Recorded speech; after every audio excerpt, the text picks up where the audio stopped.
Até agora, nesta guerra, as autoridades iranianas adoram aparecer em emissoras americanas e falar sobre como esta guerra é injustificada e ilegal. Acho que eles estão prestes a parar de fazer isso. Porque, recentemente, um porta-voz do Ministério das Relações Exteriores do Irã foi questionado sobre o massacre que o governo iraniano cometeu em janeiro, e ele não teve resposta para isso. Ouça só.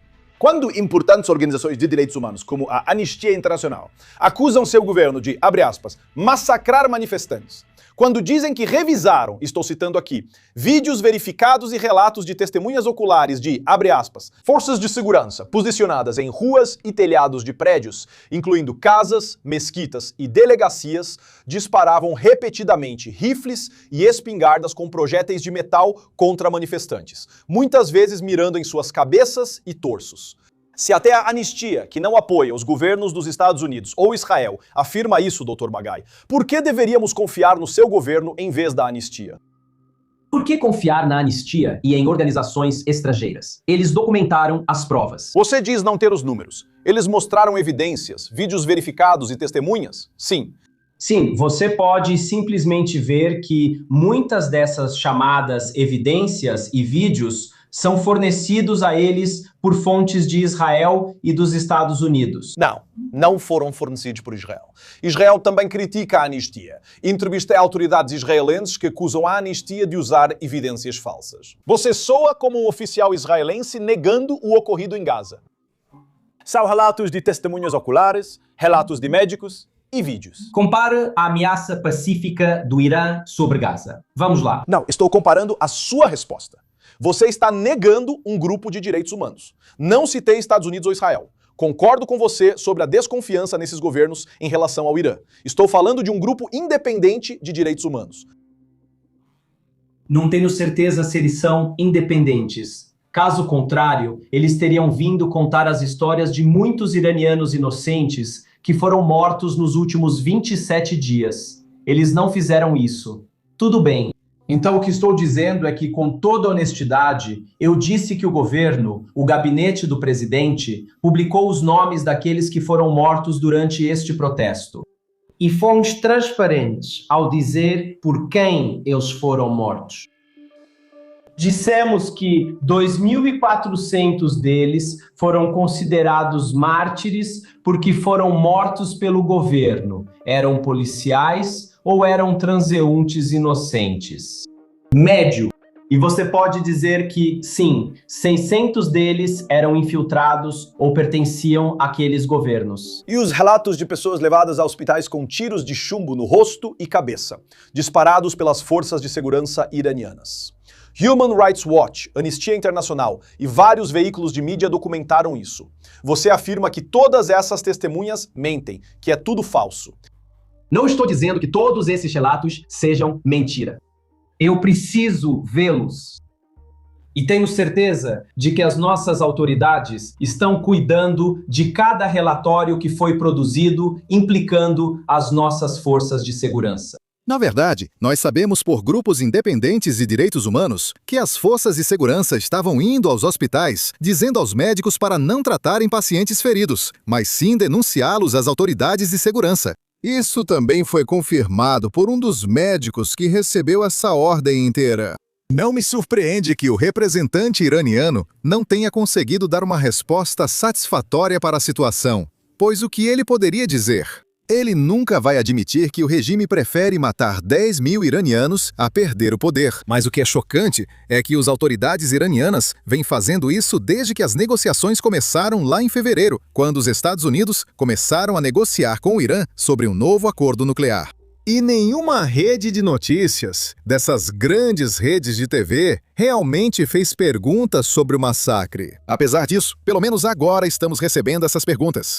Na verdade, temos outro vídeo sobre a ditadura iraniana, sobre como o regime islâmico agora se transformou em uma monarquia. Nem é mais uma ditadura, onde o poder está sendo passado dentro da família. E isso é algo a que o fundador do regime islâmico, Ayatollah Khomeini, se opunha veementemente. Ele escreveu extensivamente sobre como a República Islâmica não pode se tornar uma ditadura, porque era exatamente isso que a Revolução Islâmica, estava derrubando.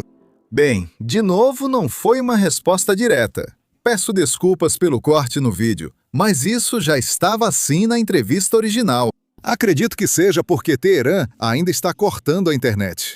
Assim, quem tenta contornar as restrições, inclusive oficiais iranianos, ainda enfrenta desafios devido ao bloqueio no Irã. Seria bom se essa pergunta tivesse sido feita, mas não foi. Vou mostrar outro trecho em que ela aparece, mas por enquanto, ouça este. Houve protestos massivos no Irã em janeiro, exigindo uma mudança de governo e, para muitos, o fim do modelo teocrático da República Islâmica em particular. Por que o seu governo se recusa a ouvir as demandas do povo? Por que substituir um líder supremo não eleito, que governou por quase 40 anos, por outro líder supremo não eleito, que o povo iraniano não escolheu e em cuja escolha não teve voz? Como seu país não é uma ditadura? Isso não é verdade, mais uma vez. Ele não é um líder não eleito. Ele foi eleito pelos especialistas. Uma assembleia de especialistas é eleita por votos pelo povo. E essa assembleia de especialistas...